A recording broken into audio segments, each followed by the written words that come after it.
نحمده ونصلي على رسوله الكريم اما بعد فاعوذ بالله من الشيطان الرجيم بسم الله الرحمن الرحيم رب اشرح لي صدري ويسر لي امري واحلل عقدة من لساني يفقهوا قولي اللهم صل على محمد النبي الأمي وعلى آله وسلم. آپ لوگوں کے پاس کتاب ہے؟ شروع کریں. ہم کتاب قال رسول اللہ صلی اللہ علیہ وسلم کے صفحہ نمبر 32 اور حدیث نمبر 55 یعنی 55 سے آج کا لیسن شروع کریں گے. اس سے پچھلی حدیثیں پڑھائی جا چکی ہیں، ان کی تفصیل ریکارڈڈ ہے اور انٹرنیٹ پر اویلیبل ہے، کچھ کیسٹس بھی ریلیز ہو چکی ہیں. مقصد یہ تھا کہ ہم اس کتاب کو مکمل کر لیں. کتاب کوئی بھی ہو اس سے فرق نہیں پڑتا، اصل بات یہ ہے کہ جو کچھ بتایا جا رہا ہے، جو کچھ سکھایا جا رہا ہے وہ سچ ہو، درست ہو اور صحیح اپنے کانٹیکسٹ کے ساتھ پہنچا دیا جائے. جس مقصد کے لیے وہ بیان ہوا ہے اس مقصد کو سامنے رکھتے ہوئے اس کو آگے دے دیا جائے. تو آئیے ہم دیکھتے ہیں. سب سے پہلے ٹارگٹ نمبر 1، حدیث کو عربی زبان میں درست پڑھنا. آپ سب اس کی پریکٹس کریں گے، ایک دوسرے کو سنائیں گے. نمبر 2، ہر لفظ کا ترجمہ جاننا یعنی لفظی ترجمہ. نمبر 3، با محاورہ ترجمہ. اردو بھی موجود ہے اور جن لوگوں کی اردو کمزور ہے ان کے لیے انگلش بھی نیچے موجود ہے. اور پھر چوتھے نمبر پر ان احادیث کا مفہوم جاننا کہ اس کا معنی کیا ہے. اور پھر اگلی بار عمل کے نکات کہ کس چیز پر مجھے عمل کرنا ہے، کیونکہ کوئی بھی علم جس پر عمل نہ کیا جائے وہ انسان کے لیے بوجھ ہوتا ہے، وزر بن جاتا ہے. تو اس حدیث کی روح سے ہمارے لیے کیا کیا باتیں لازم ہیں جن پر ہمیں عمل کرنا ہے، اور پھر اگر ہو سکے تو اس حدیث کو آگے بھی پہنچانا. اس کا فائدہ خود ہمیں بتا دیا گیا نبی صلی اللہ علیہ وسلم کی زبانی ہی، اور وہ کیا ہے کہ اللہ اس شخص کا چہرہ تر و تازہ کرے. نضر اللہ امرأ سمع منا حدیثا فبلغه فرب مبلغ احفظ من سامع. یہ کتاب کے بالکل ابتدائی حصے میں صفحہ 3 پر یعنی 4 پیج کے پچھلی سائڈ پر حدیث لکھی ہوئی ہے. اللہ تعالیٰ اس آدمی کو تر و تازہ رکھے جس نے ہم سے حدیث سنی اور اسے جو کہ تو آگے پہنچا دیا. کیونکہ اکثر وہ لوگ جن کو حدیث پہنچائی گئی ہو وہ سننے والوں سے زیادہ یاد رکھنے والے ہوتے ہیں. مثلا آپ نے یہ حدیث یہاں سنی اور گھر جا کر اپنے بچے کو سنا دی، اس کو پہنچا دی، اپنی کسی دوست کے ساتھ شیئر کر لی، فیس بک پہ، ٹویٹر پہ، کسی ویب سائٹ پہ، کسی بھی طریقے سے آپ نے بات کو آگے پہنچا دیا. اب اس کا ایک فائدہ یہ ہوگا کہ جتنے لوگوں تک یہ پہنچے گی اگر ان میں سے کسی کے عمل میں بھی تبدیلی آتی ہے اس کی وجہ سے تو اس کا ثواب آپ کو پہنچے گا. نبی صلی اللہ علیہ وسلم کی دعا پہنچے گی کہ آپ نے فرمایا اللہ اس آدمی کو تر و تازہ رکھے، فریش رہے، خوش رہے، شاداب رہے، کہ جس نے سنا اور as it is without any addition اور سبٹریکشن اس کو آگے پہنچا دیا. ایز اٹ از میں پھر عربک بھی آتی، تو اگر آپ کو عربک ورڈز نہیں آتے تو آپ نے ایز اٹ از نہیں پہنچایا، کیونکہ ترجمہ حق ادا نہیں کر سکتا. تو اگلا فائدہ کیا ہوگا پھر آگے پہنچانے کا کہ ہو سکتا ہے جن کو آپ پہنچائیں وہ زیادہ یاد رکھیں، اس پر زیادہ عمل کرنے والے ہیں. خصوصاً اگلی جنریشن، ہمارے بچے، بعض اوقات ان کا ذہن ہم سے زیادہ اچھا ہوتا ہی نہیں. ہم کہہ کے بھول جاتے ہیں اور بچے سن کے نہیں بھولتے، وہ یاد رکھتے ہیں کہ آپ نے کیا کہا تھا. اور پھر جب آپ عمل نہیں کرتے اور آپ اس کو بھول جاتے ہیں تو وہ آپ کو یاد کراتے ہیں کہ آپ نے تو یہ بتایا تھا، اب آپ ایسا کیوں نہیں کر رہے.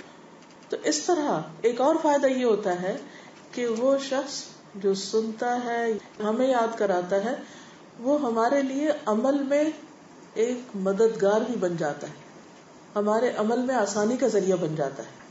تو اس سے کئی فائدے ہوتے ہیں. ایک صرف پہنچانے کے کئی فائدے ہیں، خود پڑھنے کے تو الگ فائدے ہیں، اس کی جو جزا ہے، اس کا جو فائدہ ہے وہ ہم سب کو معلوم ہے. چلیے سب سے پہلے عربی سیکھنے کے لیے میں آپ کو عربی میں حدیث کہلواؤں گی، آپ اس کو دہرائیے، چاہے آپ کو پہلے سے آتی ہو حدیث لیکن پھر بھی دہرا لیجیے، کیونکہ نبی صلی اللہ علیہ وسلم کے الفاظ ہیں تو اس کا آپ کو فائدہ ہوگا. عن عبد اللہ رضی اللہ عنہ،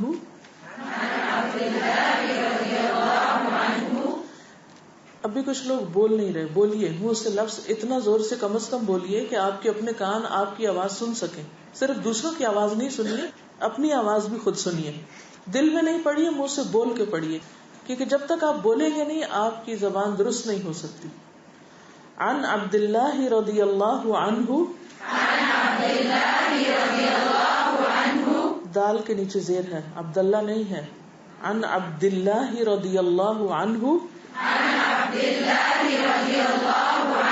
عن النبی صلی اللہ علیہ وسلم،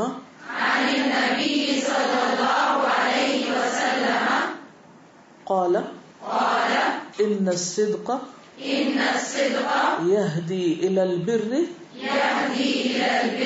وان البر يهدي الى الجنة وان الرجل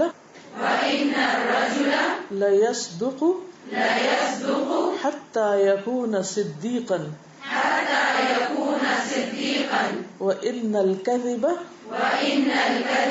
يهدي الى الفجور وان الفجور يهدي الى النار وان الرجل ليكذب حتى يكتب عند الله كذابا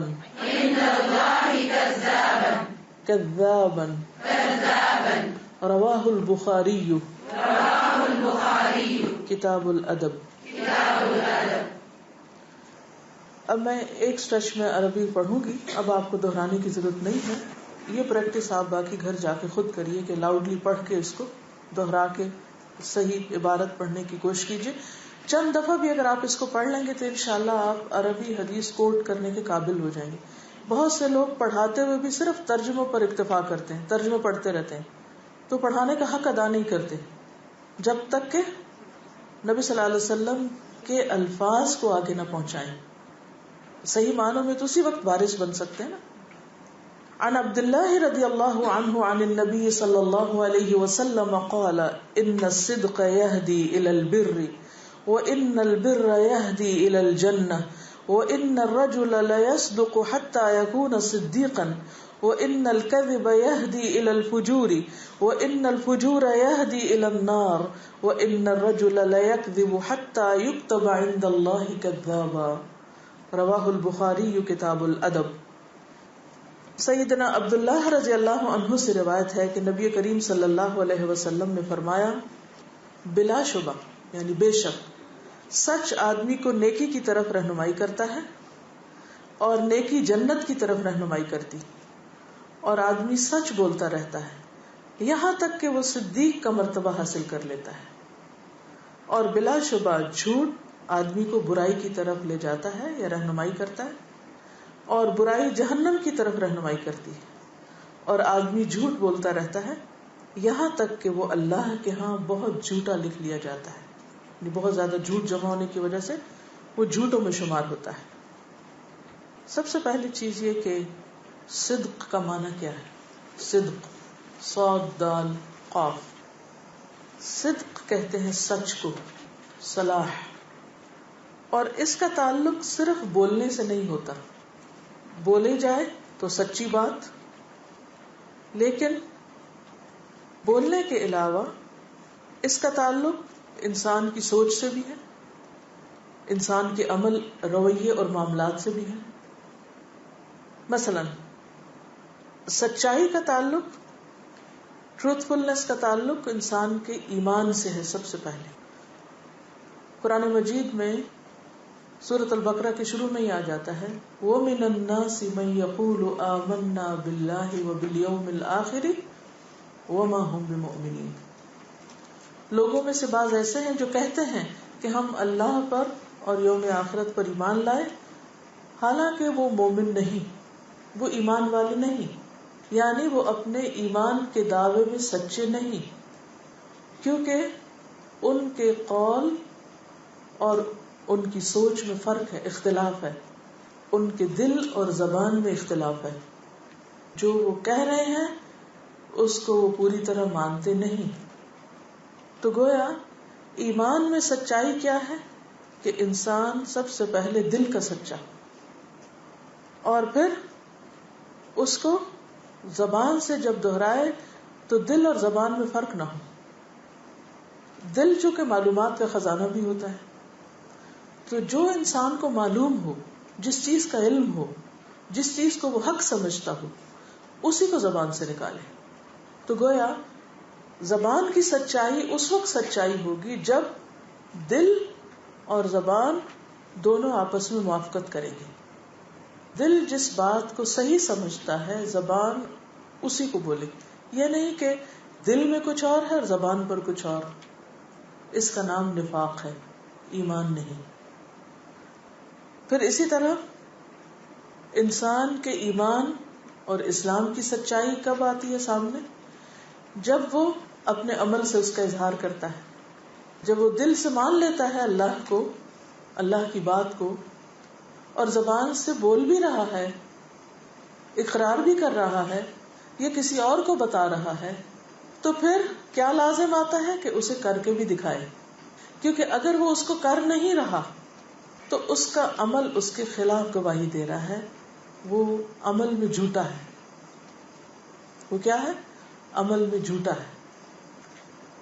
تو سچائی دل کی بھی، سچائی زبان کی بھی، اور سچائی عمل کی بھی. ان تینوں چیزوں کے اندر سچائی ہونی چاہیے. جب بات میں ہوتی ہے تو اس کو سچ بولنا کہتے ہیں. اگر کسی سے وعدہ کیا جائے تو اس میں وعدے کی پابندی کہتے ہیں اس کو. اور اسی طرح جب عمل میں آ جائے وہ، تو پھر وہ انسان کے سچا ہونے پر دلیل ہوتی ہے، گواہی ہوتی ہے. اسی طرح اس روٹ سے بہت سے اور لفظ استعمال ہوتے ہیں. مثلا صداقت، صداقت کہتے ہیں سچی دوستی کو. پھر صدقہ، عام طور پہ لوگ اس کو صدقہ کہتے ہیں. صدقہ مہر کو کہتے ہیں، مہر جو ادا کیا جاتا ہے. تو اصل پروننسیشن کیا ہے؟ ہم کہتے ہیں نا صدقہ خیرات. صدقہ is not a correct word, it's صدقہ. صدقہ، صدقہ، صدقہ جو ہے نا وہ، جس کی پھر جمع صدقات ہے، کیونکہ صدقہ کی صدقات ہے اور صدقہ کی صدقات ہے. وآتوا النساء صدقاتہن نحلہ، وہاں مہر کے معنی میں آ رہا ہے، ڈاوری جو مرد کو بیوی کو دینی ہوتی شادی کے موقع پر. اب عبادت میں سچائی کیا ہے؟ یعنی عمل میں سچائی کہنا چاہیے کہ زبان کی سچائی کے علاوہ دل کی سچائی کا عمل کی کیا ہے. مثلا سب سے پہلا سچ انسان کیا بولتا ہے ایمان لانے کے بعد؟ وہ تو زبان سے بولا نا. عمل کا سچ کیا ہے؟ سب سے پہلا عمل کا سچ نماز. نماز. اگر کوئی شخص نماز نہیں پڑھتا تو اس کے ایمان کا دعویٰ بھی سچا نہیں مانا جائے گا. اسی لیے کیا کہا جاتا ہے کہ انسان کے ایمان اور کفر کے درمیان جو حد فاصل ہے وہ کیا ہے؟ نماز. حالانکہ وہ لا الہ الا اللہ پڑھ رہا ہے، لیکن اس کے لا الہ الا اللہ کا اعتبار نہیں جب تک کہ وہ عمل سے اظہار نہ کرے، اور وہ ہے صلاۃ، نماز. اسی لیے کوئی شخص اگر نماز پڑھتا ہے لیکن اس میں سستی کرتا ہے تو اس کے لیے کیا حکم ہے؟ سستی کا معنی سمجھتے کیا؟ لیٹ کرنا بلا وجہ. اور سستی کیا؟ ٹال مٹول. کس کی علامت ہے؟ معلوم ہے آپ کو؟ اب اس پر ہم سب اپنا اپنا جائزہ لیں. ہم سچے ہیں یا نہیں؟ سب سے پہلے ہم اپنی نمازوں کو دیکھ لیں، کیونکہ نماز آئینہ ہے. کیا ہم سب فجر کے وقت اٹھتے ہیں؟ ہر کوئی اپنے آپ سے پوچھے، کیا ہم فجر کے وقت ٹائم کے اندر نماز پڑھتے ہیں؟ اسی طرح دیگر نمازیں بھی. منافقین کی علامت کیا بتائی گئی؟ سب سے بھاری نماز ان پر کون سی ہے؟ فجر اور عشاء. حضرت عمر جو فجر کی نماز پڑھاتے ہوئے جن کی شہادت ہوئی تھی، وہ اپنے بارے میں، اپنے نفاق کے بارے میں اتنا ڈرتے ہیں، کیونکہ منافقت کی سب سے پہلی علامت جھوٹ ہے. وہ اتنا ڈرتے ہیں کہ کہیں میرا نام تو منافقوں میں نہیں.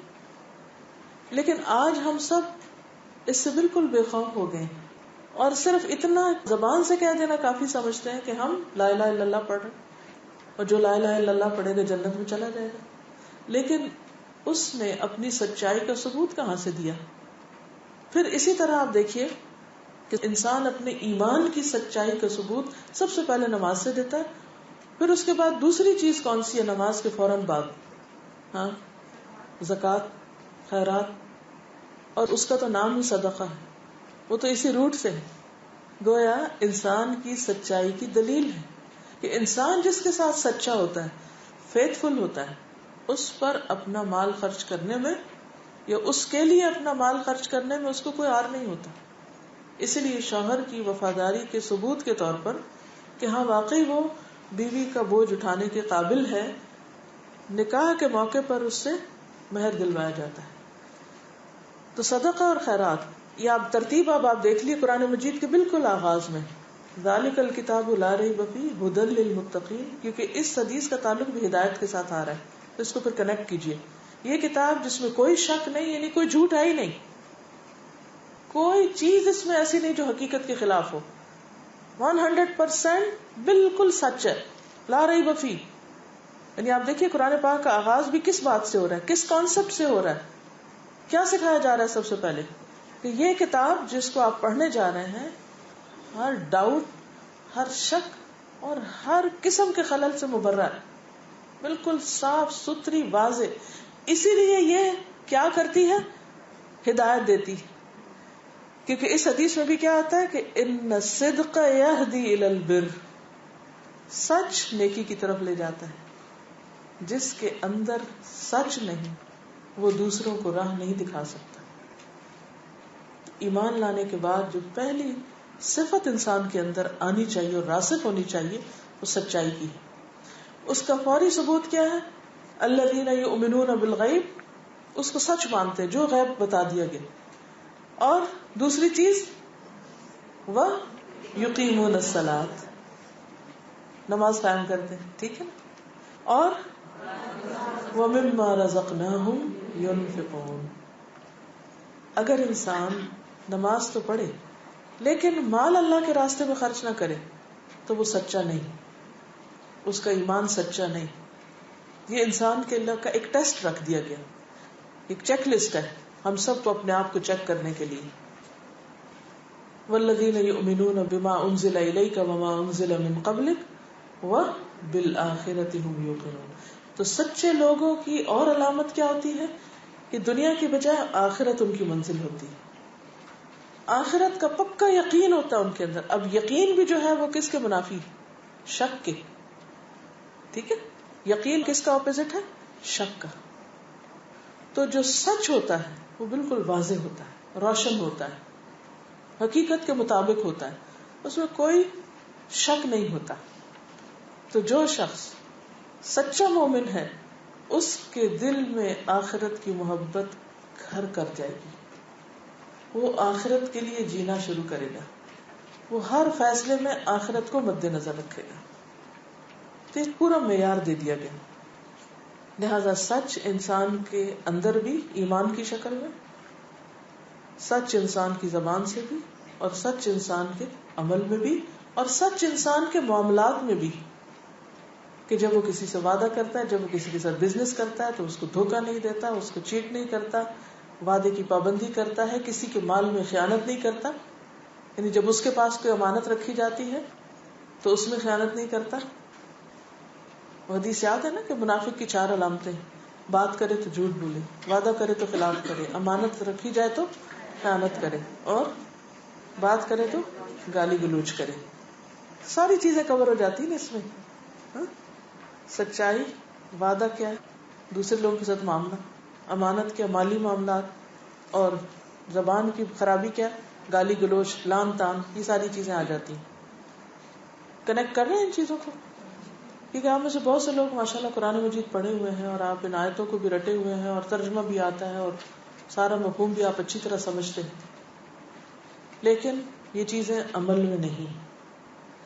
تو اب ان حدیثوں کو جو آپ پہلے سے جانتے ہیں ان کو دوبارہ پڑھ کے یاد دہانی کرنے اور کرانے کی ضرورت کیا ہے، تاکہ یہ سب کچھ عمل میں آئے. اگر عمل میں نہیں تو ایک طرح سے ہم پھر جھوٹ بول رہے ہیں.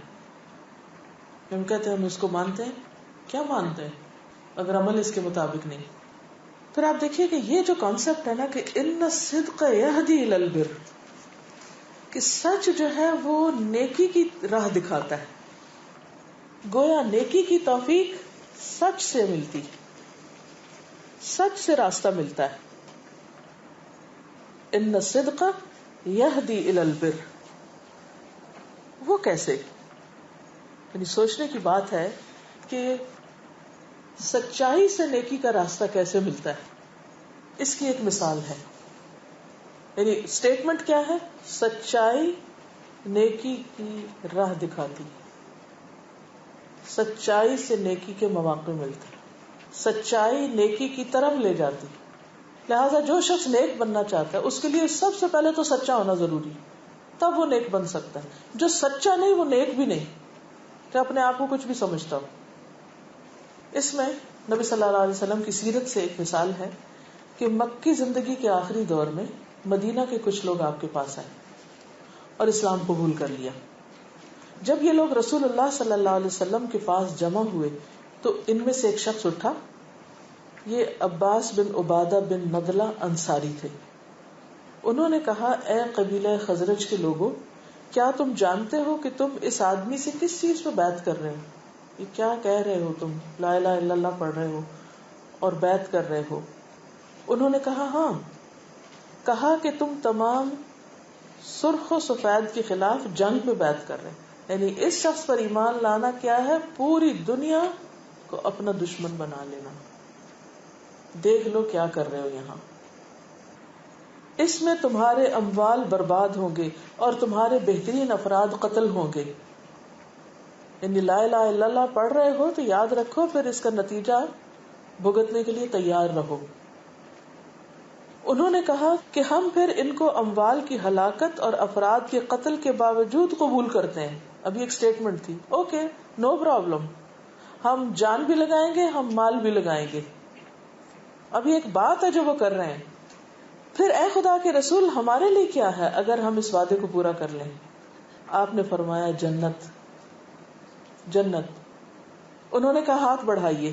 آپ نے ہاتھ بڑھایا، پھر انہوں نے بیعت کر لی کہ کوئی فرق نہیں پڑتا، اگر ہمیں جان دینی پڑتی ہے، مال دینا پڑتا ہے، لیکن اگر ہمیں جنت ملتی ہے تو یہ نفع کا سودا ہے.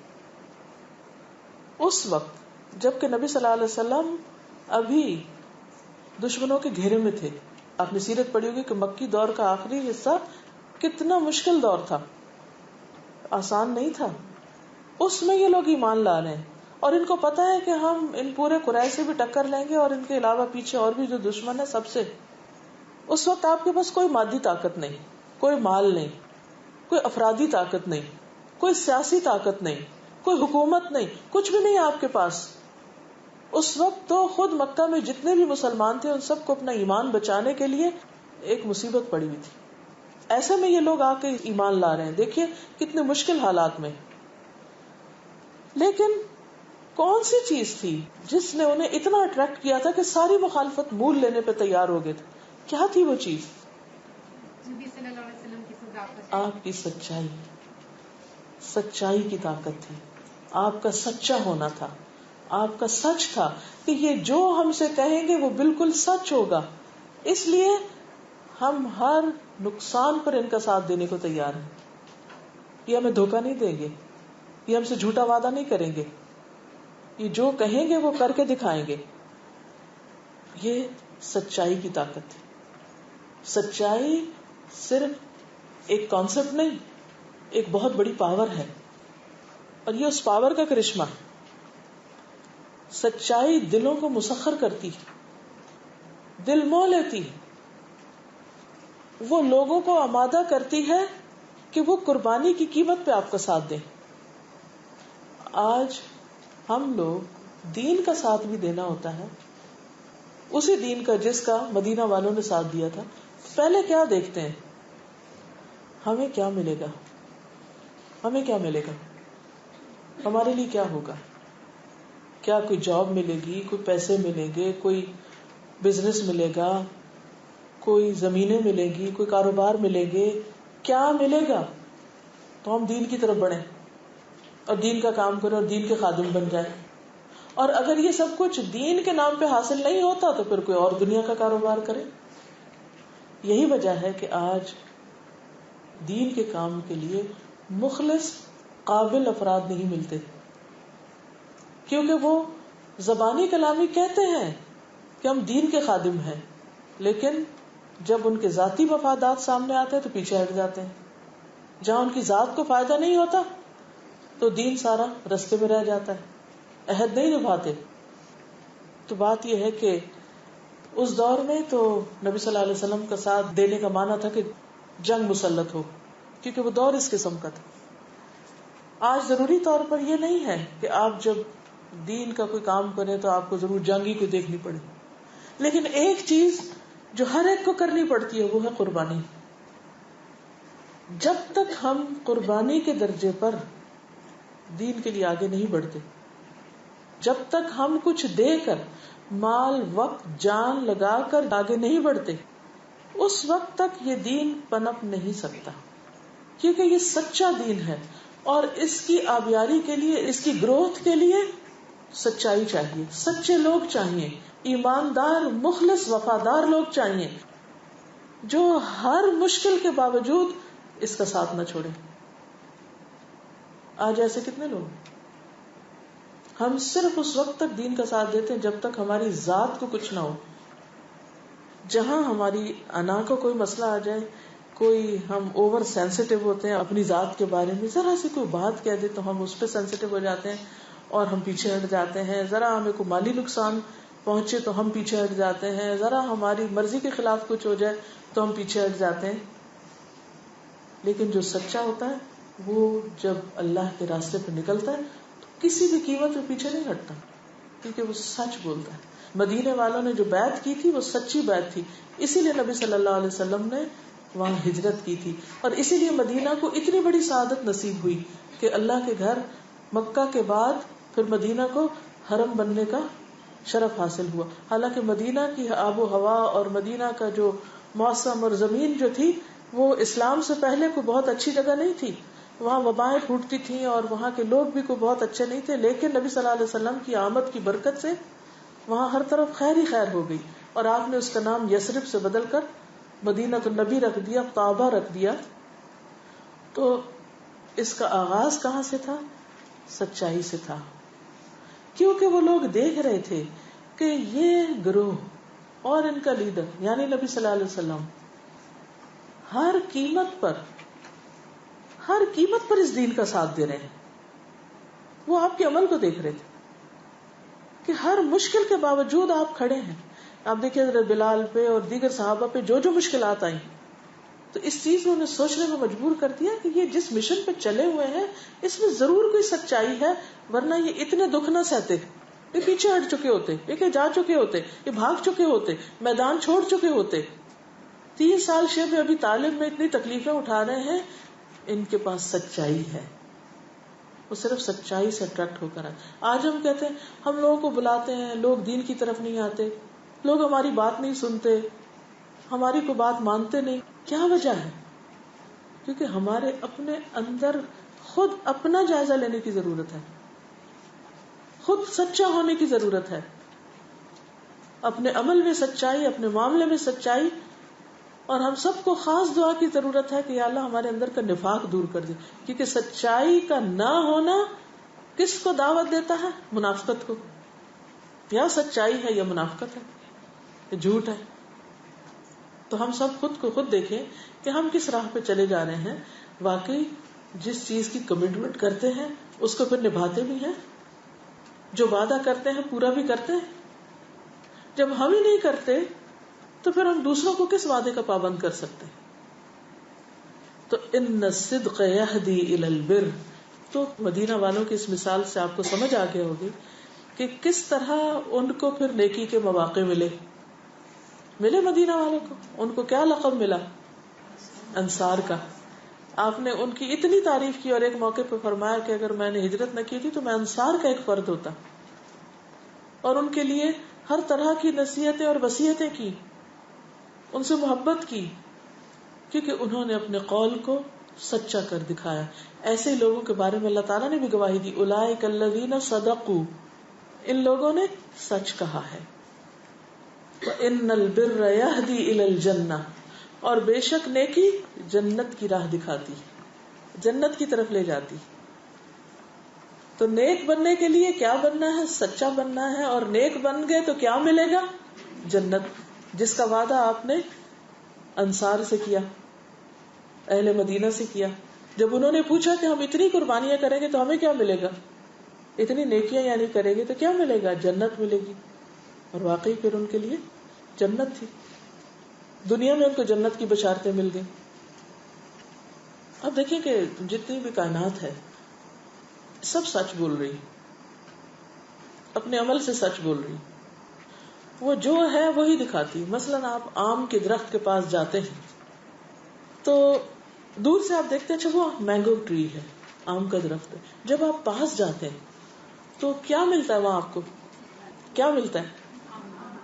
آم ہی ملتا ہے نا, کہ کچھ اور لٹکتا ہے وہاں. آپ کو اورنج تو نہیں ملتے. لیکن ایسا کیوں ہوتا ہے کہ آپ کسی انسان کے پاس جاتے ہیں تو آپ کہتے ہیں یہ تو ویسا نہیں جیسے میں نے اس کو سمجھا, یہ تو اس نے لبادہ اڑا ہوا تھا, یہ تو کچھ اور تھا. یہ ظاہر میں جو خیر بھلائی کر رہا تھا پیچھے سے نیت یہ تھی, مقصد یہ تھا. کیونکہ یہ ہو نہیں سکتا کہ آپ کی نیت میں خلل ہو اور وہ آپ کی زبان پہ نہ آ جائے یا آپ کے عمل یا رویے سے ظاہر نہ ہو جائے, وہ سامنے آ جاتا ہے. اس وقت انسان سوچتا ہے یہ اتنی خوش آمد اور یہ اتنی باتیں, یہ سب کے پیچھے بس یہ مقصد تھا. کیونکہ جو شخص سچا ہوتا ہے کوئی بھی نیکی صرف اللہ کے لیے کرتا ہے اور کہتا ہے کہ میں صرف اللہ کے لیے کر رہا ہوں, پھر وہ اس کا صلہ بندوں سے نہیں چاہتا. اور اگر بندے اس کا صلہ نہ دیں تو اس کو کوئی شکایت بھی نہیں ہوتی ان سے. وہ کہتے ہیں میں نے ان کے لیے کیا ہی نہیں, میں نے کیا تھا اپنے رب کے لیے اور وہ مجھے جزا دینے کے لیے کافی ہے اور اس کا بدلہ جنت کی شکل میں رکھا ہوا ہے. لہذا وہ اپنے عمل میں سچا ہوتا ہے, پھر اس کے اخلاق میں, اس کے رویے اور اس کے معاملات میں تبدیلی نہیں آتی. وما بدلوا تبدیلا, نو چینج. جو انہوں نے کہا کر کے دکھایا اور اس پہ جمے رہے, یہیں سے پھر استقامت آتی. اچھا ہم میں استقامت کیوں نہیں آتی؟ کیونکہ ہم اپنی نیت میں ہی سچے نہیں ہوتے, عزم اور ارادے میں ہی سچے نہیں ہوتے. ہم ڈاواں ڈول ہوتے, ادھر بھی دیکھ رہے تھے ادھر بھی دیکھ رہے تھے, اچھا فائدہ ادھر ہے کہ ادھر ہے, اور جدھر کوئی فائدہ ظاہری اور وقتی نظر آتا ہے ادھر لٹک پڑتے ہیں.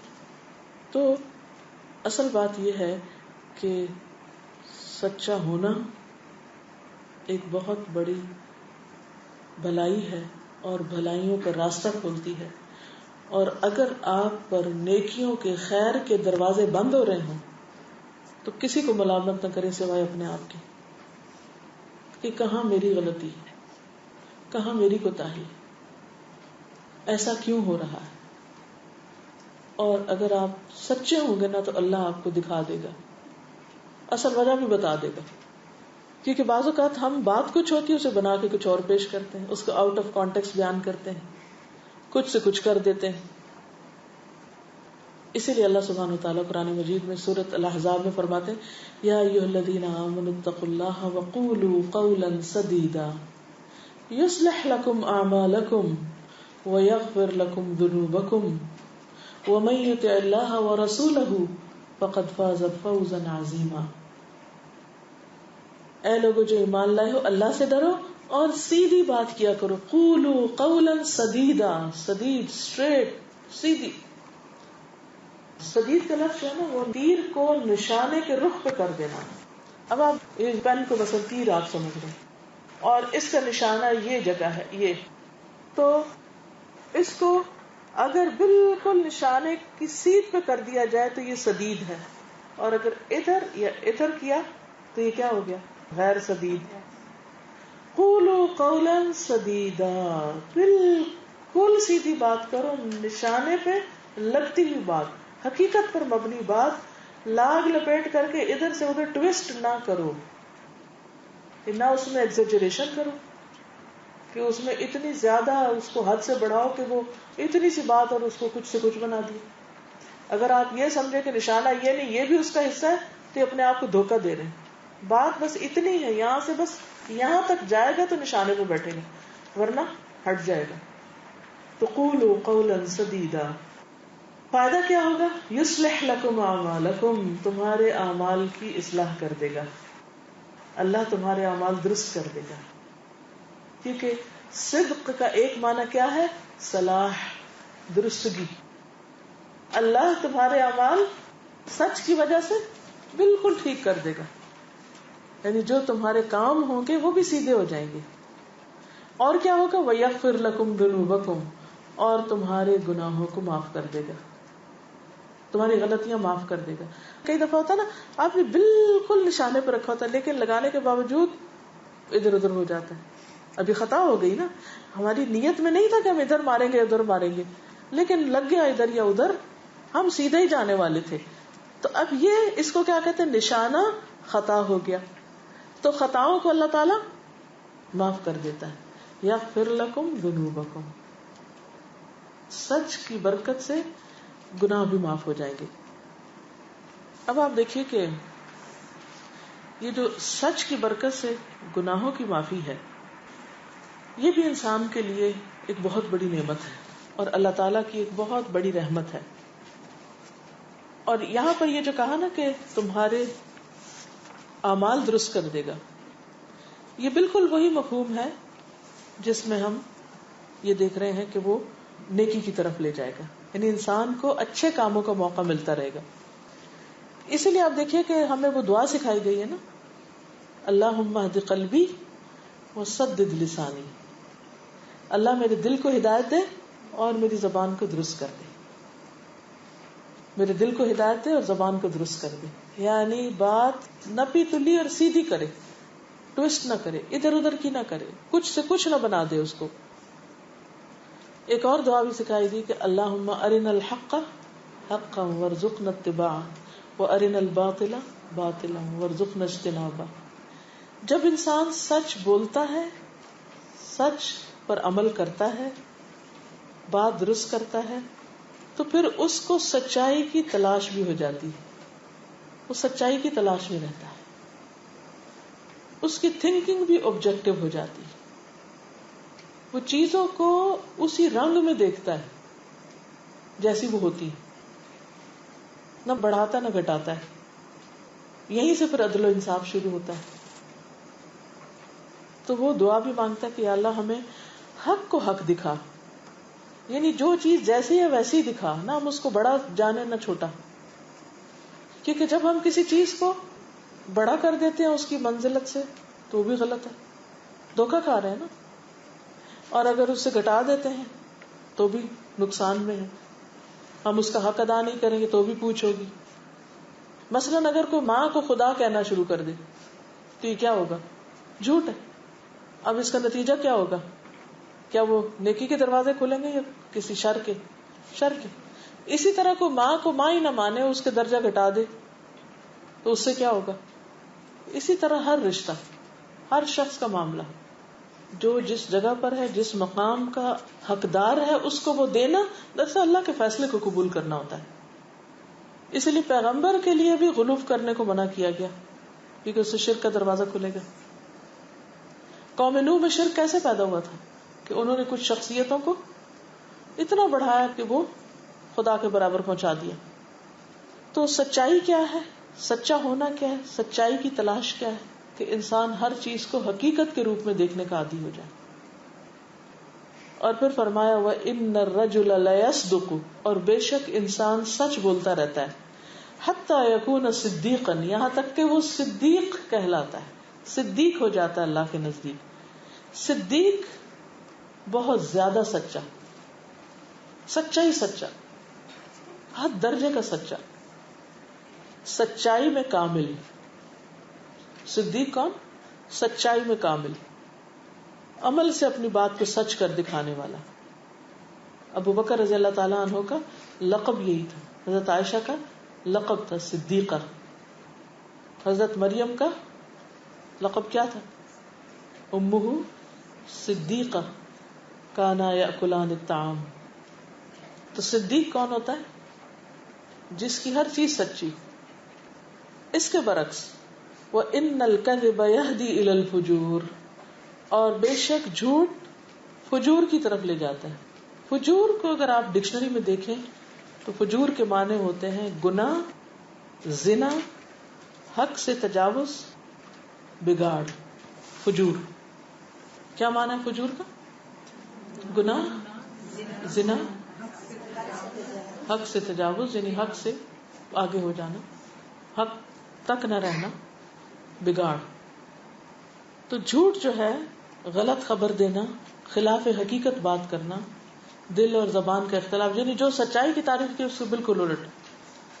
اور بے شک جھوٹ انسان کو کس طرف لے جاتا ہے؟ یہدی الی الفجور، گناہ کی طرف لے جاتا ہے، زنا کی طرف لے جاتا ہے، بگاڑ کی طرف لے جاتا ہے. یعنی جھوٹ صرف جھوٹ ہی نہیں ہے بلکہ جھوٹ برائیوں کی جڑ ہے، اور جھوٹ سے بہت سی برائیوں کے دروازے کھل جاتے ہیں. مثلا جیسے ہم نے پہلی بات کی تھی ایمان میں جھوٹا ہونا، وہ کیا ہے؟ وَمِنَ النَّاسِ مَن يَقُولُ آمَنَّا بِاللَّهِ وَبِالْيَوْمِ الْآخِرِ وَمَا هُمْ بِمُؤْمِنِينَ. تو یہ کہاں جھوٹ بول رہے ہیں؟ ایمان میں. پھر نماز کے وقت اگر پوچھے نماز پڑھ لی اور پڑھی نہیں ہو تو وہ کہے گا ہاں پڑھ لی، تب یہ کیا ہوا؟ جھوٹ نہیں، اس کو یہ راستہ دکھایا نا، فجور کا، گناہ کا، بگاڑ کا، حق سے تجاوز.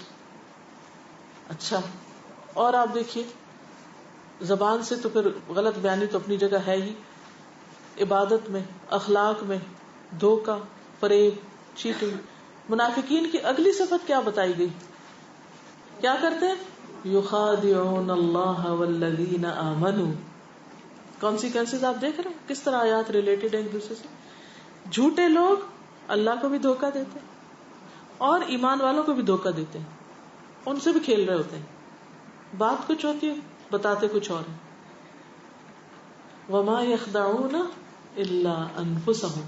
جھوٹا شخص دراصل اپنے آپ کو دھوکے میں رکھے ہوئے، اس کو اتنی جھوٹ کی عادت پڑ جاتی ہے کہ وہ خوش فہمیوں کا شکار ہو جاتا ہے. خوش فہمیاں کیا ہوتی ہیں؟ اپنے بارے میں وہ سوچنا کہ آپ وہ ہے نہیں جو آپ اپنے آپ کو سمجھتے ہیں، یعنی غلط بات سوچنا. اب متکبر کون ہوتا ہے؟ اپنے آپ کو بڑی چیز سمجھنے والا، حالانکہ اللہ کے نزدیک اس کی حیثیت ایک مچھر کے پر برابر نہیں، اور وہ اپنے آپ کو کیا سمجھے ہوئے؟ میں بڑی چیز ہوں. تو وہ جھوٹ ہے نا، خوش فہمی، غلط فہمی.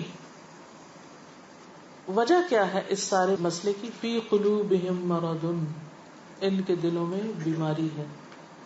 ہم عام طور پہ کہہ دیتے ہیں منافقت کی بیماری، اور وہ لفظ رٹے رٹائے پڑھ دیتے ہیں اور تفسیریں لکھ لیتے ہیں اور پیپر حل کر لیتے ہیں اور نمبر لے کے پاس ہو جاتے ہیں، اور عمل وہیں کا وہیں کھڑا ہوتا ہے.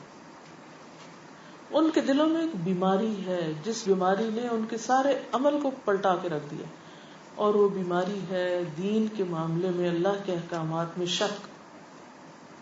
کیونکہ اگر وہ اللہ کی بات کو سچ سمجھتے، اللہ کے وعدوں کو سچا سمجھتے، تو وہ بڑے سے بڑے نقصان پر بھی دین کو نہ چھوڑتے، دین پکڑے رکھتے. اب پھر مثال میں وہی دوں گی سیرت سے کہ انصار نے اس کے باوجود کہ ساری دنیا آپ کی مخالفت کرے گی، انہوں نے پھر بھی پکڑے رکھا دین کو، بھلے کرتے رہے. آج آپ دیکھیے کہ جب لوگ ہماری مخالفت کرتے ہیں تو ہم دین کو پکڑے رکھتے ہیں؟ بتائیے، پکڑے رکھتے ہیں؟ نہیں پکڑتے. کیوں؟ کیا ہمیں یقین نہیں کہ ہم جو کر رہے ہیں وہ درست ہے؟ اگر یقین نہیں تو پھر کیوں کر رہے ہیں؟ آپ کو کرنا ہی نہیں چاہیے. اور اگر آپ کو یقین ہے کہ جو آپ کر رہے ہیں وہ بالکل صحیح کام ہے اور سچ ہے تو بھلے جو مرضی مخالفت کرے، کر لے. کسی کی مخالفت کیا کرے گی؟ اللہ کے جو محبوب بندے ہیں ان کی صفات میں کیا آتا ہے؟ لا یخافون لومۃ لائم. وہ کسی ملامت کرنے والے کی ملامت سے ڈرتے ہی نہیں, جو مرضی کو باتیں کرتا رہے. ہمیں پتہ ہے ہم کیا کر رہے ہیں. اگر آپ کا دل گواہی دے رہا ہے کہ آپ سچ بول رہے ہیں, سچ پر ہیں, حقیقت پر ہیں, اور آپ کو اللہ کے وعدوں پہ یقین ہے پکا, پھر آپ کے اندر ایسی طاقت آئے گی مخالفت برداشت کرنے کی, کیونکہ اللہ تعالیٰ نا ہر کچھ عرصے کے بعد ہمیں آزماتا ہے, ایک حال میں کبھی بھی نہیں رہنے دیتا.